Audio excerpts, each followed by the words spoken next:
Hello students, जो हम class 10th का चैप्टर पढ़ रहे थे पीरियोडिक क्लासिफिकेशन ऑफ एलिमेंट्स, हमने प्रीवियस क्लास में उसका देखा था ग्रुप्स में कैरेक्टरिस्टिक्स। ठीक है कि जो पीरियड्स होते हैं और ग्रुप्स होते हैं उस टेबल में, तो हमने ग्रुप्स के कैरेक्टरिस्टिक्स देख लिए थे। अब हम देखेंगे कि जो पीरियड्स होते हैं पीरियोडिक टेबल में, तो उनकी क्या कैरेक्टरिस्टिक्स होती हैं। Okay, First, elements of a period do not have the same number of valence electron, but they contain the same number of shells. ठीक है, जितने भी एलिमेंट्स होते हैं, पर्टिकुलर पीरियड की बात चल रही है, एक पीरियड के एलिमेंट्स के पास शेल का नंबर सेम होगा पर उसके अंदर इलेक्ट्रॉन सेम नहीं होते। जैसे कि हमने देखा था कि जो ग्रुप्स होते हैं, लाइक यहाँ देखो, ये जो ग्रुप में चल रहा है, ठीक है, ये अलग अलग ग्रुप्स हैं। ठीक है, इनके अंदर तो क्या होगा, जो शेल है, ठीक है, जो आउटर मोस्ट शेल होगा उसके अंदर क्या होंगे, इलेक्ट्रॉन्स जितने भी होंगे वो सेम रहेंगे। ठीक है, चाहे शेल किसी भी लेवल का हो, यहाँ एक शेल हो सकता है कि यहाँ आउटर मोस्ट सिर्फ एक ही शेल है, नीचे यहाँ पर 10th है। ठीक है, पर इन सब में मान लो अगर इसमें एक इलेक्ट्रॉन है आउटर मोस्ट में भी, तो इसमें भी क्या होगा, एक ही इलेक्ट्रॉन होगा आउटर मोस्ट में। ठीक है, बट यहाँ क्या होता है, ये जो पीरियड्स चल रहे हैं, मैंने कहा था 7 पीरियड्स होते हैं, 1 2 3 4 5 6 7, ये 7 पीरियड्स जो चल रहे हैं, इनमें क्या होगा, इलेक्ट्रॉन्स जैसे इसमें एक एक सिमिलर चल रहा है, यहाँ पर इलेक्ट्रॉन चेंज हो सकते हैं। यहाँ क्या हो सकता है कि अगर इधर एक इलेक्ट्रॉन है तो इधर कितने, मान लो 5 इलेक्ट्रॉन्स होंगे। ठीक है, आउटर मोस्ट में इलेक्ट्रॉन्स का नंबर चेंज हो सकता है, बट अगर यहाँ आउटर मोस्ट एक ही शेल है, मान लो, ठीक है, अज्यूम करो, तो इधर क्या हो सकता है, शेल एक ही रहेगी आउटर मोस्ट। ठीक है, एक पीरियड की बात, अरे यार कट लगाओ,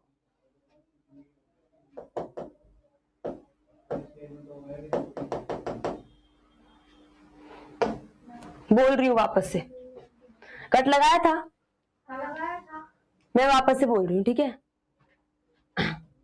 जैसे यहाँ देखिए, ये क्या है, ग्रुप चल रही है। ठीक है, हमने देखा था प्रीवियस क्लास में कि एक ग्रुप में शेल का नंबर चेंज हो सकता है, कि अगर इधर एक शेल है तो नीचे फर्दर की यहाँ पर 4 शेल हो, ऐसा अज्यूम किया था हमने कि नीचे क्या होगा, शेल का नंबर बढ़ेगा। I am not telling this is the exact thing, पर क्या होता है कि शेल का नंबर बस बढ़ता है। ठीक है, अगर इधर एक शेल है तो इधर नीचे 4 शेल हो गई चाहे। ठीक है, शेल का साइज, शेल का नंबर जो है वो ग्रुप्स में इंक्रीज हो रहा था, बट जो इलेक्ट्रॉन है आउटर मोस्ट में वो क्या रह रहा था, सेम रह रहा था। हमने ये दोनों कैरेक्टरिस्टिक्स किसके लिए देखी थी, एक ग्रुप के लिए देखी थी। ठीक है, कि इसमें अगर आउटर मोस्ट में एक इलेक्ट्रॉन है तो इसके भी आउटर मोस्ट शेल में एक ही इलेक्ट्रॉन होगा, इसमें 2 है तो इसमें भी 2 ही होंगे, जो एक ग्रुप के एलिमेंट्स हैं। पर अब हम क्या देख रहे हैं, हम देख रहे हैं पीरियड्स। ठीक है, जो कैसे हैं, ऐसे हैं। ओके, अब इसमें क्या होता है कि जो शेल का नंबर है वो तो क्या रहेगा, सेम रहेगा, और इलेक्ट्रॉन का नंबर चेंज होगा। ठीक है, ये किसमें होता है, पीरियड्स। तो क्या होता है, एक पर्टिकुलर पीरियड में, जैसे कि अगर ये 4th पीरियड है, ठीक है, तो इसमें क्या होगा, इलेक्ट्रॉन्स तो चेंज होंगे। जैसे कि यहाँ पर इलेक्ट्रॉन सेम थे, यहाँ क्या होगा, इलेक्ट्रॉन चेंज होंगे। अगर इसके आउटर मोस्ट में एक इलेक्ट्रॉन है तो फर्दर आके जाके मान लो 4 या फिर 5 इलेक्ट्रॉन्स हो जाएंगे। ठीक है, इलेक्ट्रॉन्स का नंबर तो आगे पीरियड में बढ़ता है, बट शेल कांस्टेंट रहती है। जैसे यहाँ शेल चेंज हो रही थी, पीरियड्स में शेल कांस्टेंट रहेगी। एक पर्टिकुलर पीरियड के एलिमेंट्स के पास उतना ही नंबर होगा शेल का जितना कि पहले वाले के पास है। ठीक है, अगर इसके पास एक शेल है तो इसके पास भी एक ही शेल होगी। अगर मान लो इसके पास 2 शेल है तो इसके पास भी, यहाँ पे भी जितने भी हैं ये, इनके सबके पास 2 शेल होंगे। ठीक है, तो शेल का नंबर सेम रहेगा और इलेक्ट्रॉन्स का नंबर चेंज होता है, किसमें, पीरियड्स में। Okay, now the number of valence shell electron increases by 1 unit as the atomic number increases by 1 unit on moving from left to right. ठीक है, पीरियोडिक टेबल में लेफ्ट इधर है हमारा और राइट इधर है। ठीक है, जैसे हम लेफ्ट टू राइट मूव करते हैं, ठीक है, तो क्या होगा, एक एक करके एटॉमिक नंबर बढ़ेगा। ठीक है, कि मान लो अगर इधर एटॉमिक नंबर 11 है, फिर 12, ठीक है, उसके बाद कुछ देर बाद 13 14, ये क्या हो रहा है, ऐसे हमारा क्या बढ़ रहा है, एटॉमिक नंबर एक एक करके बढ़ रहा है। ठीक है, सिंगल यूनिट इंक्रीज हो रहा है। ठीक है, एक एक यूनिट इंक्रीज हो रहा है। तो इन द सेम सेंस, ठीक है, क्या होगा, एक एक करके क्या इंक्रीज होगा, इलेक्ट्रॉन का नंबर इंक्रीज होगा। ठीक है, क्योंकि शेल तो सेम है। ठीक है, किसका नंबर इंक्रीज होगा, इलेक्ट्रॉन का नंबर उस शेल में इंक्रीज होगा। मान लो कि यहाँ पर 2 शेल है, ठीक है, और आउटर मोस्ट में इधर एक इलेक्ट्रॉन है। फर्दर शेल का नंबर सेम है, यहाँ पर कितने हो जाएंगे, 2 हो जाएंगे, क्योंकि एक एक करके बढ़ रहा है। जैसे एटॉमिक नंबर एक एक करके बढ़ रहा है, क्योंकि हमारी जो पीरियोडिक टेबल है, मॉडर्न पीरियोडिक टेबल, ये किसके अकॉर्डिंग बेस्ड है, ये एटॉमिक नंबर के अकॉर्डिंग बेस है, जैसे एटॉमिक नंबर के इंक्रीमेंट ऑर्डर में हमने इसको सेट किया है, ठीक है। तो एक एक करके जब एटॉमिक नंबर इंक्रीज हो रहा है तो एक एक करके आउटर मोस्ट शेल में भी इलेक्ट्रॉन्स इंक्रीज होंगे और शेल का क्या रहेंगे, कांस्टेंट। देखो यहाँ 3 हो गए, फर्दर क्या हो जाएगा, 4 हो जाएंगे इलेक्ट्रॉन्स आउटर मोस्ट में, ठीक है। जैसे जैसे एक एक करके क्या बढ़ेगा एटॉमिक नंबर, इसी सेंस में एक एक करके क्या बढ़ेगा, इलेक्ट्रॉन का नंबर बढ़ेगा।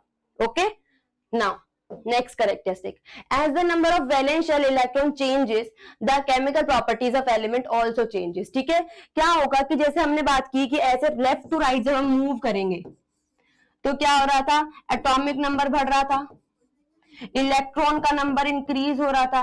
अब जब इलेक्ट्रॉन का नंबर इंक्रीज होता है तो हमने जैसे प्रीवियस बात की थी कि क्या बात की थी हमने कि जब एक ग्रुप में जो टॉप टू बॉटम एक ग्रुप होता है वर्टिकल कॉलम, उसमें क्या होता है, इलेक्ट्रॉन का नंबर सेम रहता है।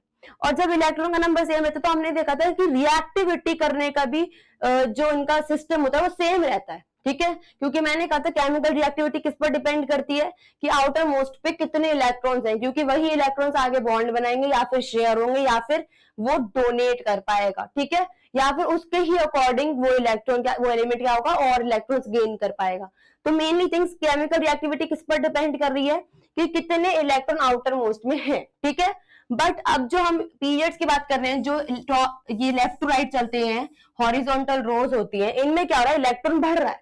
और जब इलेक्ट्रॉन का नंबर चेंज हो रहा है तो ऑब्वियसली इनके केमिकल रिएक्टिविटीज भी चेंज होंगी, क्योंकि अगर मान लो किसी के पास एक इलेक्ट्रॉन है, किसी एलिमेंट के पास आउटर मोस्ट में एक इलेक्ट्रॉन है, तो इसकी कैपेसिटी क्या है कि वो एक डोनेट कर देगा या फिर एक को शेयर कर लेगा, एक इलेक्ट्रॉन को शेयर कर लेगा, ठीक है, दूसरे के साथ, या फिर 7 गेन करने की इसकी कैपेसिटी है अभी, ठीक है। लेकिन अगर मान लो आगे जो हम चलते हैं 3 इलेक्ट्रॉन है किसी के पास, क्योंकि इलेक्ट्रॉन का नंबर इंक्रीज हो रहा है, तो वो क्या करेगा, 3 बॉन्ड बना सकता है। जो यहाँ एक ही बॉन्ड बना रहा था, ये 3 बॉन्ड बना सकता है, ये 3 इलेक्ट्रॉन दे सकता है, बल्कि ये एक ही दे रहा था, ठीक है। ये फर्दर 5 इलेक्ट्रॉन और ले सकता है, ठीक है, और ये कितने ले सकता था, 7 इलेक्ट्रॉन ले सकता था। तो इसमें हो क्या रहा है, इनकी केमिकल रिएक्टिविटी चेंज हो रही है पीरियड में जैसे हम मूव करते हैं। तो उसी सेंस में जैसे जैसे number of valence shell electron changes, जैसे इलेक्ट्रॉन का नंबर चेंज होता है तो जो केमिकल प्रॉपर्टी होती है एलिमेंट की वो भी चेंज होती जाती है। ओके, कि इधर वाले एलिमेंट की केमिकल प्रॉपर्टीज अलग होंगी और उस वाले की अलग होंगी। ना further, different period have different number of electrons which can be explained on the basis of filling the electrons into various shells। ठीक है, अलग अलग periods में क्या होता है, नंबर जो होता है इलेक्ट्रॉन्स का वो अलग अलग चलता है, ठीक है। जैसे कि एक पीरियड ये है, फिर दूसरा पीरियड ये है, फिर तीसरा ये है, तो इनमें क्या हो रहा है, नंबर क्या है इलेक्ट्रॉन्स का अलग अलग है। और इसके बेसिस पे, क्योंकि नंबर इलेक्ट्रॉन्स का अलग अलग है, हम क्या एक्सप्लेन कर सकते हैं, filling of electrons into various shell, कि इनके पास अलग अलग जो ये शेल चल रही है कि ऊपर वाले के पास एक, नीचे वाले के पास 2 ग्रुप के अंदर, उसमें हम देख सकते हैं कि जो शेल का नंबर जो पीरियड्स में कांस्टेंट रह रहा है, ग्रुप में वेरिएट कर रहा है, ठीक है। उसके अंदर इलेक्ट्रॉन्स कैसे भरे हैं वो हम कैसे देख सकते हैं कि अलग अलग पीरियड्स में अलग अलग नंबर होता है इलेक्ट्रॉन्स का। अब देखो हम कैसे कर सकते हैं इस चीज को। अगर हमको क्या देखना, हम ये देख सकते हैं, हमको ये पता लग गया कि हम ये बता सकते हैं कि कितने इलेक्ट्रॉन्स एक शेल के अंदर आएंगे, ठीक है। तो हम क्या कर सकते हैं, इस बेसिस पे ये भी निकाल सकते हैं कि एक पीरियड के अंदर कितने एलिमेंट्स होंगे, हम ये भी कैलकुलेट कर सकते हैं। किस बेसिस पे, कि एक शेल के अंदर कितने इलेक्ट्रॉन होंगे, शेल के अंदर कितने इलेक्ट्रॉन होंगे, ठीक है। तो हमको ये पता है, या फिर मैं बता देती हूं कि मैक्सिमम नंबर ऑफ इलेक्ट्रॉन जो एक शेल के अंदर हो सकते हैं वो हम 2n² से निकालते हैं, ठीक है। अब यहां पर जो n है इस फॉर्मूले में, यहां जो n है वो क्या है, number of shell from nucleus, ठीक है। जो न्यूक्लियस होता है ना किसी एक एटम के पास, उससे उसके ऊपर कितनी शेल्स है, ठीक है, उसको हम n कह रहे हैं। जैसे कि मान लो यहाँ न्यूक्लियस है, इसके ऊपर एक शेल है, जो सबसे पहली वाली शेल होती है उसको हम कहते हैं k शेल, ठीक है। तो यहाँ n का नंबर क्या है, 1 है। k शेल के लिए n का नंबर क्या होगा, 1 का, क्योंकि k सबसे अंदर वाली होती है। फर्दर हम अगर आगे चले, किसी के पास 2 शेल है, तो ये कौन सी शेल होगी, k के बाद आता है l, और ये l शेल है जिसके अंदर हम n का नंबर 2 लेंगे। नेक्स्ट अगर 3 है तो तीसरी वाले को हम m कहते हैं और इसमें n का number n is equal to 3 होता है, और अगर 4 हैं तो लास्ट वाली n होगी और इसका n इज इक्वल टू 4 होगा। ठीक है, तो n क्या है, नंबर ऑफ शेल, और हम कहां से ऑब्जर्व कर रहे हैं नंबर ऑफ शेल्स को, फ्रॉम न्यूक्लियस। ठीक है, नीचे से न्यूक्लियस से चलेंगे। ठीक है, तब जैसे जैसे नंबर ऑफ शेल का बढ़ता जाएगा हम उसके अकॉर्डिंग उनका n लेते जाएंगे, n उनका उसी अकॉर्डिंग इंक्रीज होगा। ठीक है, तो हमको फॉर्मूला क्या यूज करना है, 2n²। अब देखो कैसे करेंगे। हम सबसे पहले के शेल की बात करते हैं। ठीक है, के शेल की, तो इसके अंदर n का वैल्यू क्या है, 1 है। तो अगर हम फॉर्मूला लगाते हैं 2n² इज इक्वल टू, तो इसमें क्या होगा, 1 का स्क्वायर करेंगे, और 1 का स्क्वायर क्या होता है, 1 होता है, तो 2 इंटू 1 इज इक्वल टू 2। तो इससे हमको क्या पता लगता है कि इसके जो इस के शेल में जो है कितने इलेक्ट्रॉन्स अकोमोडेट कर सकता है ये के शेल, ये 2 इलेक्ट्रॉन्स अकोमोडेट कर सकता है, इसके अंदर 2 इलेक्ट्रॉन भरे जा सकते हैं, 2 से ज्यादा नहीं, क्योंकि हमने फॉर्मूला देखा था मैक्सिमम कितने आ सकते हैं, मैक्सिमम। ठीक है, तो कितने अकोमोडेट कर सकता है ये, सिर्फ 2 इलेक्ट्रॉन्स। ठीक है, दूसरी चीज क्या है कि यहाँ पर फर्स्ट की बात चल रही है, n is equal to first की, तो हमने कहा था कि हम एलिमेंट भी बता सकते हैं किसी एक पीरियड में कितने एलिमेंट हैं। ठीक है, तो देखो यहां हम कैसे बता सकते हैं कि यहाँ फर्स्ट जो पीरियड है उसमें फिर कितने एलिमेंट होंगे, 2 एलिमेंट होंगे। ठीक है, ऐसा हम प्रिडिक्ट करते हैं और ऐसा होता भी है। कैसे होता है हम दिखा सकती हूँ मैं आपको, देखो जैसे कि ये है। ठीक है, ये फर्स्ट पीरियड है, इस फर्स्ट पीरियड में 1 2 ही एलिमेंट है। नाउ नेक्स्ट थिंग इज, एक और अगर हम एल शेल की बात करते हैं, ठीक है, तो उसके अंदर n2 है, उसके अंदर 2n² हम फॉर्मूला लगाएंगे तो 2 इंटू 4 हो जाएगा, जो कि है 8। तो इसका मतलब क्या है कि एल शेल के अंदर कितने इलेक्ट्रॉन्स आ सकते हैं, 8 इलेक्ट्रॉन्स आ सकते हैं, और जो सेकंड पीरियड होगा उसके अंदर 8 एलिमेंट्स आ सकते हैं। कैसे, देखो ये सेकंड पीरियड है, इसके अंदर 1 2 3 4 5 6 7 8 एलिमेंट्स आ गए। ठीक है, तो हमने एलिमेंट्स का नंबर भी कैलकुलेट कर लिया और हमने ये भी देख लिया कि कितने इसके अंदर आ सकते हैं इलेक्ट्रॉन्स एल शेल के अंदर। ओके, अब क्योंकि इसके अंदर 2 ही एलिमेंट आ रहे हैं, इसको हम कहते हैं वेरी शॉर्ट पीरियड। ठीक है, जो हाइड्रोजन और हीलियम वाला पीरियड जो सबसे ऊपर आता है उसके अंदर 2 ही एलिमेंट्स आते हैं, इसलिए हम इसको कहते हैं वेरी शॉर्ट पीरियड। ओके, दूसरी चीज जिसके अंदर 8 आते हैं उसको हम शॉर्ट कहते हैं, वेरी शॉर्ट तो क्योंकि नहीं कहेंगे तो उसको हम शॉर्ट कहते हैं। फर्दर हम अगर आगे देखें तो एम शेल के अंदर हम फॉर्मूले से चले तो 2n² के हिसाब से 18 आना चाहिए। ठीक है, 18 इलेक्ट्रॉन्स होने चाहिए उस शेल के अंदर। बट जो एम शेल होती है उसकी इतनी कैपेसिटी नहीं होती कि वो अपने अंदर 18 इलेक्ट्रॉन्स ले ले। तो फॉर्मूले के अकॉर्डिंग तो 18 आने चाहिए थे, बट उसकी कैपेसिटी नहीं है। उसकी कैपेसिटी क्या है, 8 की है।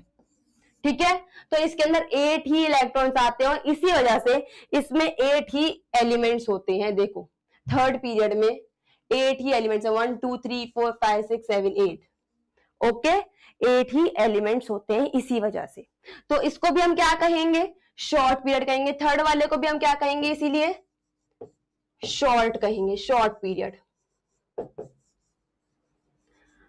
फर्दर हम अगर दूसरे की बात करें, फोर्थ एंड फिफ्थ पे आते हैं। हम अगर फोर्थ और फिफ्थ पीरियड की बात करते हैं तो फोर्थ और फिफ्थ पीरियड में क्या है, इन दोनों को हम कहते हैं लॉन्ग पीरियड। ठीक है, क्या कहते हैं, लॉन्ग पीरियड, और इनके अंदर आते हैं 18 एलिमेंट्स। कितने एलिमेंट आते हैं, 18 एलिमेंट्स आते हैं फिफ्थ और फोर्थ और फिफ्थ में। ठीक है, इसी सेंस में अगर हम आगे चलें तो सिक्स और सेवेंथ में कितने आते हैं, 32 एलिमेंट्स आते हैं। And because it is a huge number, 32 elements बहुत ज्यादा है, इसीलिए हम इसे क्या कहते हैं, very long period. Okay, getting it. सबसे पहले वाले को कहते हैं वेरी शॉर्ट, उसके बाद जो 2 आते हैं 2 और 3 उनको हम कहते हैं शॉर्ट, उसके बाद 4 और 5 को हम कहते हैं लॉन्ग, और फिर 6 और 7 को कहते हैं very long, on the basis of कि उनके अंदर कितने एलिमेंट्स हैं। अब आगे देखते हैं। The periodic table is divided in 4 blocks. ठीक है, जो पीरियोडिक टेबल है वो 4 ब्लॉक्स में डिवाइडेड है। ठीक है, फर्स्ट ब्लॉक है एस ब्लॉक। ठीक है, एस ब्लॉक एलिमेंट्स, ठीक है, it includes group 1 and group 2, जो कि क्या है, एल्कलाई मेटल और एल्कलाई अर्थ मेटल रिस्पेक्टिवली। अब क्या होता है कि जो एक एस ब्लॉक है हमारी, जो ये ऐसे हमने इस शेप में पीरियोडिक टेबल देखी है एक, इसके अंदर जो ऐसी दिख रही है थोड़ी बहुत, ये क्या है, इसके अंदर 4 ब्लॉक्स हैं, ठीक है, एक ब्लॉक इतना है, एक ब्लॉक इतना है, एक ब्लॉक इधर है और एक ब्लॉक इधर है, ठीक है, 1 2 3 एंड ये 4। ये आपको रफ डायग्राम के अकॉर्डिंग दिखा रही हूँ। तो जो फर्स्ट ब्लॉक है, फर्स्ट वाले ब्लॉक को हम कहते हैं एस ब्लॉक एलिमेंट्स। इसके अंदर, इस एस ब्लॉक के अंदर एस ब्लॉक एलिमेंट्स आते हैं। ओके, ये पूरा जो ब्लॉक है इसे हम एस ब्लॉक कहेंगे और इसके अंदर जितने भी एलिमेंट्स आएंगे उन्हें हम एस ब्लॉक एलिमेंट्स कहेंगे। अब इसके अंदर भी 2 ग्रुप है, ठीक है, जो हमने देखा था कि ग्रुप्स होते हैं, जो वर्टिकल कॉलम्स होते हैं ग्रुप्स कहते हैं, ठीक है। तो एक फर्स्ट ग्रुप है और एक सेकंड। जो फर्स्ट ग्रुप है उसके अंदर एल्कलाइन मेटल आते हैं और जो सेकंड ग्रुप है उसके अंदर एल्कलाइन अर्थ मेटल्स आते हैं। ओके, देखो ये जो है ना, ये सी, ये वाले जो 2 ग्रुप हैं, ये फर्स्ट वाला ग्रुप और ये सेकंड ग्रुप, ठीक है। फर्स्ट वाला है एल्कलाई मेटल और सेकंड वाला है एल्कलाई अर्थ मेटल, और ये दोनों मिलके क्या बना रहे हैं, एस ब्लॉक बना रहे हैं। ओके, नाउ सेकंड क्या है, see, p block elements, it includes group 13 to 18, ठीक है। तो हमने देखा था कि ग्रुप 1 जो है, कौन कौन से ग्रुप, ग्रुप 1 और 2 तो हमने इंक्लूड कर लिए थे, ठीक है। किसमें इंक्लूड कर लेते हमने ये दोनों वाले ग्रुप एस ब्लॉक में, ठीक है। 1 और 2 तो क्या कर रहे थे, दोनों मिलकर क्या कॉन्स्टिट्यूट कर रहे थे, एस ब्लॉक बना रहे थे, जिसके अंदर एस ब्लॉक एलिमेंट्स आ रहे थे, ठीक है ना। दूसरा कौन सा ग्रुप है, पी ब्लॉक है, ठीक है। कौन सा, जो इधर वाला है ना, इधर बिल्कुल एंड में आता है, उसे हम पी ब्लॉक कहते हैं, और इसके अंदर जितने भी एलिमेंट्स आएंगे, जितने भी तत्व आएंगे, उन्हें हम क्या कहेंगे, P block elements. Okay, now इसके अंदर, इस ग्रुप के अंदर कौन, इस पूरे ये जो है ना हमारा पी ब्लॉक, इस ब्लॉक के अंदर कौन कौन से ग्रुप आएंगे, 13 से लेकर 18, मतलब 13 14 15 16 17 18, ये सारे मिलके क्या बनाएंगे, पी ब्लॉक बनाएंगे। ओके, अब कैसा दिखता है ये वाला, ठीक है। ये 13th ग्रुप है, 13th, ये 14th, ये 15th, ये 16th, ये 17th और ये 18th। ये सारे ग्रुप्स मिलके क्या बनाते हैं, इतने, ये सारे बना रहे हैं पी ब्लॉक। ओके, ये सारे कौन से हैं, पी ब्लॉक एलिमेंट्स है। Now second, D block elements, it includes group 3 to 12, ठीक है। इसके अंदर 3 से 12 तक के सारे ग्रुप हैं, ठीक है। 2 यहां आ गया था, 2 हमने यहां तक देख लिए थे, एस तक कौन से एडजस्ट हो गए थे, 2 तक एडजस्ट हो गए थे एस में, और 13 से पी में थे। तो इन दोनों के बीच में जितने भी एलिमेंट्स आ रहे हैं वो क्या है, डी ब्लॉक एलिमेंट्स है, एज लाइक दिस। देखो यहां से 3 4 5 6 7 8 9 10 11 और ये 12, ये सारे ग्रुप्स मिलके क्या बना रहे हैं, डी ब्लॉक बना रहे हैं। और जितने भी एलिमेंट्स डी ब्लॉक के अंदर आ रहे हैं उन्हें हम क्या कहेंगे, D block elements. Okay, now see क्या है, these are also called transition elements, इनको हम ट्रांजिशन एलिमेंट्स भी कहते हैं। अब इनको हम ट्रांजिशन एलिमेंट्स क्यों कहते हैं, क्योंकि ये 2 ग्रुप के बीच में आते हैं, जितने भी एलिमेंट्स हैं ये बाकी दो ग्रुप्स के एलिमेंट, 2 ब्लॉक के एलिमेंट्स के बीच में आते हैं, ठीक है। कौन कौन से ब्लॉक्स के बीच में आते हैं, पी ब्लॉक के बीच में आते हैं और एस ब्लॉक के बीच में आने वाले एलिमेंट्स जो होंगे, यहाँ एस ब्लॉक था हमारा, तो एस और पी ब्लॉक के बीच में जितने भी एलिमेंट्स आते हैं, बीच में आने वाले, उन्हें हम क्या कहेंगे, ट्रांजिशन एलिमेंट। जो किसके आते हैं, 2 ब्लॉक्स के बीच में एलिमेंट्स आते हैं, उन्हें हम क्या कहते हैं, ट्रांजिशन एलिमेंट्स कहते हैं। Okay, now see F block elements, it includes 14 elements after lanthanum La called lanthanoids and 14 elements after actinium Ac called actinoids, ठीक है। देखो क्या होता है, यहां जो है ना हमने देखा था कि इतने पोर्शन में क्या था, डी ब्लॉक था, ठीक है। अब क्या हो रहा है कि ये जो पूरा डी ब्लॉक है इसमें क्या होता है, जो 57 यहाँ 56 पे खत्म हो रहा है, एटॉमिक नंबर 56। अब जो एटॉमिक नंबर 57 होता है वहां से लेकर, ये जो 57 एटॉमिक नंबर है वहां से लेकर 14 और आओ तो 71 एटॉमिक नंबर तक क्या होते हैं, ये सारे जो एलिमेंट्स है ना इनको हमने बाहर निकाल के रख दिया, ठीक है। इस ब्लॉक को हमने कहां शो किया है, ऐसे शो किया है। तो हम इतने ये सारे जो ग्रीन कलर से शो हो रहे हैं एलिमेंट्स, इनको हम क्या कहते हैं, लैंथेनॉइड्स, ठीक है। और स्टार्टिंग कहां से होती है, लैंथेनम से, जिसका एटॉमिक नंबर क्या है, 57 है, ठीक है। क्या है, 57। वहां से स्टार्टिंग होती है लेंथेनॉइड्स की, ओके। और इसका फर्स्ट एलिमेंट क्या है, लेंथेनम। इसके लेंथेनम के बाद 14 एलिमेंट्स क्या बनाते हैं, लेंथेनॉइड्स, ठीक है। फर्दर इसी के जस्ट नीचे एक और है जिसका स्टार्टिंग नंबर क्या है, एटॉमिक नंबर क्या है, 89, जिसे हम कहते हैं, ये सारे क्या है, एक्टिनॉइड्स बनाएंगे। ये 89 वाला जो एटॉमिक नंबर है, इसके बाद अगर हम 14 एलिमेंट्स और लें, ठीक है, क्योंकि इसके बाद ये जो सारे एलिमेंट्स हैं 14 एलिमेंट्स और लें, तो ये क्या बनाएंगे, कौन सी सीरीज बनाएंगे, एक्टिनॉइड सीरीज बनाएंगे, ठीक है। अब इनको एलिमेंट्स को हमने क्या करा, ये एक्चुअली कंप्रेस स्टेट में हमने इनको यहां रख रखा है और जूम करके हमने इनको अलग से दिखाया है, ठीक है। ये वाला जो ब्लॉक हम इसके नीचे अलग से बनाते हैं, ये 28 एलिमेंट्स का, जिसमें 14 अलग है, 14 अलग है, ठीक है। एक लेंथेनॉइड सीरीज है, एक एक्टिनॉइड सीरीज है। ये 28 एलिमेंट्स क्या बनाते हैं, एफ ब्लॉक बनाते हैं, ओके ना। अब हमने देखा था कि जो एस और पी ब्लॉक एलिमेंट्स के बीच में एलिमेंट्स आते हैं उन्हें हम ट्रांजिशन एलिमेंट्स कहते हैं। क्या कहते हैं, ट्रांजिशन। और क्यों कहते हैं, क्योंकि ये बीच में आ रहे हैं, ओके। अब हम ये देखेंगे अगर ये ट्रांजिशन एलिमेंट्स के अंदर ही और एलिमेंट्स भी कुछ आते हैं, क्योंकि हमने इनको इधर रख रखा है और इधर खोल के लिखा है, तो ये जो ट्रांजिशन एलिमेंट्स के भी बीच में आते हैं उन्हें हम क्या कहते हैं, इनर ट्रांजिशन एलिमेंट्स। क्या कहते हैं, इनर ट्रांजिशन एलिमेंट्स। तो एफ ब्लॉक एलिमेंट्स को हम और क्या कह सकते हैं, इनर ट्रांजिशन एलिमेंट्स, क्योंकि ट्रांजिशन एलिमेंट्स के अंदर हैं, ओके ना। हम क्या देखेंगे, explanation of the anomalies of Mendeleev periodic table. देखो हमने देखा था कि मेंडलीव की पीरियोडिक टेबल बहुत लंबे टाइम तक चल रही थी और बहुत अप्रिशिएट भी की गई थी, पर उसमें भी कुछ कमियां थी जिनको प्रूफ किसने कर दिया था, मॉडर्न पीरियोडिक टेबल ने, ठीक है, कि मॉडर्न पीरियोडिक टेबल ने सही लिया था। जो इसमें कमियां थी, मेंडलीव की पीरियोडिक टेबल में जो कमियां थी उनको अच्छे से एक्सप्लेन करके कि मॉडर्न पीरियोडिक टेबल में वो कमियां नहीं है, हम उन्हें पढ़ेंगे, ठीक है। The fundamental basis of modern periodic table is atomic number. हमको पता है कि हम जो मॉडर्न पीरियोडिक टेबल पढ़ रहे हैं, ठीक है, वो किस पे अरेंज है, वो कैसे अरेंज है, वो एटॉमिक नंबर पे अरेंज है, कि एटॉमिक नंबर के इंक्रीजिंग ऑर्डर में, जब हम एलिमेंट्स को उनके एटॉमिक नंबर के इंक्रीजिंग ऑर्डर में अगर हम उनको अरेंज करें, ठीक है, तो क्या बनेगा, हमारी पीरियोडिक टेबल बनेगी मॉडर्न पीरियोडिक टेबल, ओके। पर not on the atomic masses. अगर एटॉमिक मासेस के इंक्रीजिंग नंबर पे हम इंक्रीजिंग ऑर्डर में हम अरेंज करें एलिमेंट्स को, तो कौन सी टेबल बनेगी, मेंडलीव की पीरियोडिक टेबल बनेगी। तो मेंडलीव की जो पीरियोडिक टेबल है वो किस पे बेसिस है, एटॉमिक मास पर, और जो मॉडर्न पीरियोडिक टेबल है वो किस पर अरेंज है, एटॉमिक नंबर पर, ठीक है। तो जो एटॉमिक नंबर पर अरेंज्ड है वो क्या है, ज्यादा एक्यूरेट है, hence it is more accurate, ठीक है। जो फंडामेंटल बेसिस है हमारी पीरियोडिक टेबल का, मॉडर्न पीरियोडिक टेबल का, is atomic number not atomic mass, hence it is more accurate. कौन सी ज्यादा एक्यूरेट नहीं थी, मेंडलीव की ज्यादा एक्यूरेट नहीं थी। क्यों, क्योंकि मेंडलीव ने एटॉमिक मास, या सॉरी इधर मास आएगा, इसने एटॉमिक मास पे अरेंज किया था, किसने मेंडलीव ने, तो इसकी ज्यादा एक्यूरेट पीरियोडिक टेबल नहीं थी, क्योंकि इंक्रीजिंग ऑर्डर भी उन्होंने बहुत दूर दूर रखा था, जैसे हमने प्रीवियस क्लास में डिस्कस किया था।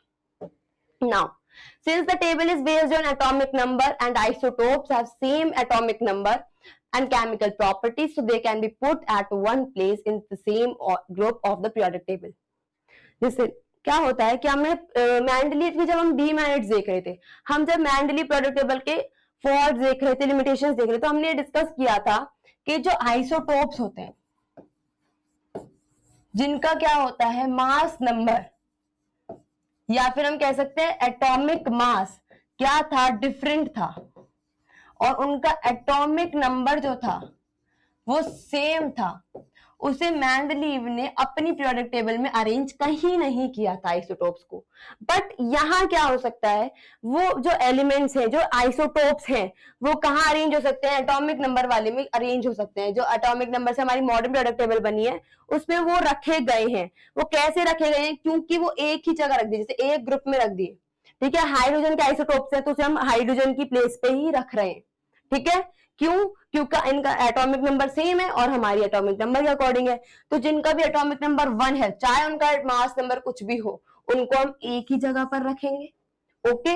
तो यहां हमने क्या करा था, मॉडर्न पीरियोडिक टेबल में ये लिमिटेशन नहीं है, ये क्या है, इसका मेरिट है। क्यों, क्योंकि यहाँ पर हमने आइसोटोप्स की प्लेस भी बता दी थी, और यहाँ देखो हमने आइसोटोप्स को रख दिया क्योंकि इनका एटॉमिक मास सेम है और इनकी केमिकल प्रॉपर्टीज भी क्या होंगी, सेम, क्योंकि हमने डिस्कस किया है जिनका एटॉमिक नंबर सेम होगा तो उनकी केमिकल प्रॉपर्टीज भी क्या होंगी, सेम होंगी। ओके, तो यहाँ पर हमको कोई प्रॉब्लम नहीं आई आइसोटोप्स को रखने में, जितनी मेंडलीव को प्रॉब्लम आई थी। Okay, now in this periodic table a unique position has given to the hydrogen. It is kept at the left corner because of its unique characteristics. देखो क्या हुआ था, हमने देखा था कि मेंडलीव के डीमेरिट में हमने देखा था कि उन्होंने जो हाइड्रोजन को है वो गलत प्लेस कर दिया। उन्होंने हाइड्रोजन को एल्कलाई के साथ, एल्कलाई मेटल्स के साथ रख दिया, जो फर्स्ट ग्रुप के मेंबर्स हैं उनके साथ रख दिया था, बट उन्होंने जो हेलोजन के साथ उनके कैरेक्टरिस्टिक्स मिल रहे थे उनको देखा ही नहीं। जैसे कि हेलोजन के साथ क्या मिल रहे थे कि डाइमर में एग्जिस्ट करेंगे, हेलोजन की तरह ही नॉन मेटल मेटल से रिएक्शन करना, इसको तो कंसीडर ही नहीं किया गया। उन्होंने तो बस इसी को कंसीडर किया जैसे कि एल्कलाई मेटल रिएक्ट करते हैं, जैसे कि एल्कलाई मेटल रिएक्ट करते हैं किसके साथ, हेलोजेंस के साथ, फ्लोरीन है उसी तरीके से हाइड्रोजन कर रहा है, जैसे ये लोग रिएक्ट करते हैं ऑक्सीजन सल्फर के साथ, ऐसे हाइड्रोजन कर रहा है। तो इन्होंने क्या करा, सिर्फ एल्कलाई के साथ जो इनकी सिमिलैरिटीज थी उसी से हाइड्रोजन को मैच किया, हेलोजन वाली उनको नहीं देखा, ठीक है, और क्या गलत रख दिया किसको, हाइड्रोजन को एल्कलाई मेटल्स के साथ।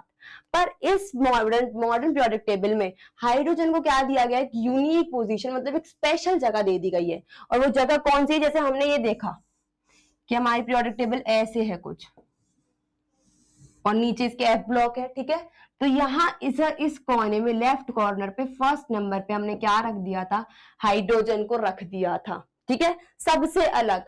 क्यों, यहाँ पर हम ये दिखाई नहीं रहे कि ये किसी से मिलता जुलता है, इसको सबसे अलग स्पेशल पोजीशन दे दी गई थी, कहाँ, लेफ्ट कॉर्नर पे।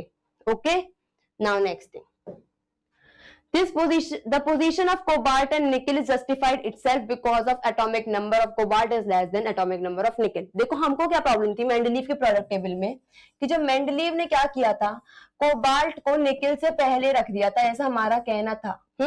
और ये हमारा कहना था कि ये गलत है, ये क्या है, रॉन्ग है, क्योंकि इसने जो मेंडलीव ने ऐसे रख दिया कोबाल्ट को निकल से पहले, ये गलत है। मेंडलीव ने तो ऐसा क्यों रखा था, क्योंकि इनकी प्रॉपर्टीज मिल रही थी। पर गलत क्यों था, क्योंकि मास नंबर जो था वो इसका हाई था और इसका मास नंबर लो था, ठीक है, इसका एटॉमिक मास हाई था, इसका लो था, तो ऐसे रख ही नहीं सकते हाई को लो से पहले तो। बट जब हमने इनको एटॉमिक नंबर के अकॉर्डिंग अरेंज किया तो एटॉमिक नंबर जो कोबाल्ट का था वो लो ही था और निकल का हाई ही था, तो लो हाई से पहले ही आ रहा था और इवन इसकी प्लेस इससे पहले रखी जा रही थी। एक तो इसका एटॉमिक नंबर कम है, दूसरी इसकी प्रॉपर्टीज जो है वो आगे से मिल रही थी, ओके, और अपने नीचे वालों से इसकी प्रॉपर्टीज अब मिल रही थी, तो इन दोनों की पोजीशन क्या हो गई, अब अच्छे से जस्टिफाई हो गई है। ओके, जैसे कि देखो यहाँ निकल का क्या है 28 है एटॉमिक नंबर और इधर क्या है कोबाल्ट का 27, ठीक है, जो कम है और कोबाल्ट इससे पहले प्लेस हो पा रहा है। ओके, इवन यहां देखो हाइड्रोजन की प्लेस लेफ्ट कॉर्नर पे है, अपर लेफ्ट कॉर्नर पे, क्योंकि ये लेफ्ट साइड है और ये राइट साइड है पीरियोडिक टेबल की। ओके, तो अब ये क्या है, बिल्कुल अलग रखा है, क्या है, इसका कलर इनके जैसा शो किया है, नहीं है ना, तो इसको क्या कर दिया गया है, बिल्कुल अलग जगह दे दी गई है कि ये इन दोनों से नहीं मिलता, मतलब कि इसके अलग ही कैरेक्टर से मिलता है, इन दोनों से ही मिलता है, बट हम किसी एक में इसको नहीं रखेंगे। Okay, now next thing is A separate group for noble gases was created when these were discovered. हमने देखा था कि मेंडलीव ने क्या करा था, जगह छोड़ दी थी किसके लिए, नोबल गैसेस के लिए, जब वो डिस्कवर होंगे, क्योंकि मेंडलीव के टाइम तक ये डिस्कवर नहीं हुई थी, कुछ एक आध भी नहीं थी, ठीक है, एक आध ही थी, ठीक है, तो क्या हुआ था, इन्होंने उसके लिए पूरा ब्लॉक छोड़ दिया था, किसके लिए, नोबल गैसेस जब डिस्कवर होंगी। तो अब यहाँ क्या हो गया, सेपरेट ब्लॉक क्रिएट कर दिया गया है, किसके लिए, नोबल गैसेस के लिए। जैसे देखिए यहाँ ये जो पूरा ब्लॉक है, ये क्या है, ये पूरा जो ग्रुप है ये किसका है, नोबल गैसेस का है, और ये अलग से क्रिएट कर दिया गया है। ओके, ये सारी डिस्कवर्ड हो गई थी मॉडर्न पीरियोडिक टेबल के टाइम तक और इसको अलग से रख दिया गया था। ओके, तो अभी हमने क्या देखा, कैरेक्टरिस्टिक्स देख लिए पीरियड्स में, ठीक है, हमने देख लिया कि एलिमेंट्स कैसे कैसे अरेंज्ड हैं, कितने कितने ब्लॉक्स हैं पीरियोडिक टेबल में। नेक्स्ट क्लास में हम इसी मॉडर्न पीरियोडिक टेबल की ही कुछ और चीजें पढ़ेंगे। ओके।